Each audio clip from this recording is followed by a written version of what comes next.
ഇനി മറ്റു വാർത്തകളിലേക്ക് വരാം. വിശാല നേതൃയോഗത്തിന് ശേഷം സമ്പൂർണ്ണ അഴിച്ചുപണിക്കൊരുങ്ങി CPM. TP രാമകൃഷ്ണനെ മാറ്റി LDF കൺവീനറായി P രാജീവ് വന്നേക്കും.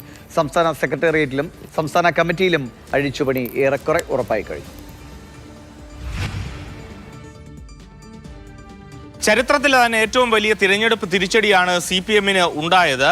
അത് വിശാല അർത്ഥത്തിൽ ചർച്ച ചെയ്യുന്നതിന് വേണ്ടിയാണ് സെപ്റ്റംബർ 13 മുതൽ 15 വരെ കോഴിക്കോട് വിശാലമായ സംസ്ഥാന കമ്മിറ്റി യോഗം വിളിച്ചു ചേർത്തിരിക്കുന്നത്. ഇപ്പോൾ ഉയർന്നു വന്നിരിക്കുന്ന വിലയിരുത്തലുകൾ അത് കുറെ കൂടി ചർച്ച ചെയ്യും. അതിലായിരിക്കും പാർട്ടി ഔദ്യോഗികമായിട്ടുള്ള മാറ്റങ്ങളിലേക്കും ഒപ്പം തന്നെ വിലയിരുത്തലിലേക്കും എല്ലാം തന്നെ കടക്കുക. സമ്പൂർണ്ണമായ ഒരു മാറ്റമാണ് CPM-നകത്ത് ഇനി വരാൻ പോകുന്നത്.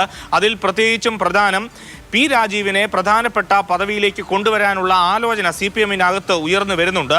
അതിൽ പ്രധാനപ്പെട്ട ഒരു കാരണം നിയമസഭയ്ക്ക് അകത്ത് CPM-ഉം അതോടൊപ്പം തന്നെ LDF-ഉം താരതമ്യേന ദുർബലമാണ് എന്നൊരു വിലയിരുത്തൽ പാർട്ടിക്കകത്ത് ഉണ്ട്. അത് മറികടക്കുന്നതിന് വേണ്ടി ഏതായാലും നിയമസഭയ്ക്ക് അകത്ത് കഴിയില്ല. സർക്കാരിനെതിരെ ഒരുപാട് തരത്തിലുള്ള വിവാദങ്ങൾ ഇതിനോടകം തന്നെ ഉയർന്നു വന്നിട്ടുണ്ട്. അതെല്ലാം പുറത്ത് സജീവമായി മുന്നോട്ട് കൊണ്ടുപോകേണ്ടതുണ്ട്. അതുകൊണ്ട് തന്നെ ഒരു ശക്തമായ നേതൃനിര ഉണ്ടാക്കിയെടുക്കണം. അതുകൊണ്ടാണ് CPM സെക്രട്ടേറിയറ്റിലും സംസ്ഥാന കമ്മിറ്റിയിലുമെല്ലാം മാറ്റങ്ങൾ കൊണ്ടുവരുന്നത്. LDF കൺവീനർ സ്ഥാനത്തേക്ക് P രാജീവിനെ കൊണ്ടുവരാനുള്ള ആലോചനയാണ് ഇപ്പോൾ നടന്നു വരുന്നത്. TP രാമകൃഷ്ണൻ CITU സംസ്ഥാന പ്രസിഡന്റ് കൂടിയാണ്. CITU രംഗത്ത് തന്നെ അദ്ദേഹം സജീവമായിട്ട് പ്രവർത്തന രംഗത്തുണ്ടാകും. പകരം P രാജീവ് LDF കൺവീനർ ആകാനുള്ള സാധ്യതയാണ് കാണുന്നത്. ഒപ്പം തന്നെ കഴിഞ്ഞ പാർട്ടി സമ്മേളനത്തിലാണ് മന്ത്രിമാരായിരുന്ന വീണ ജോർജും R ബിന്ദുവും സംസ്ഥാന കമ്മിറ്റിയിലേക്ക് വന്നത്. വീണ ജോർജ് പ്രത്യേക ക്ഷണിതാവായിരുന്നു സംസ്ഥാന കമ്മിറ്റിയിൽ.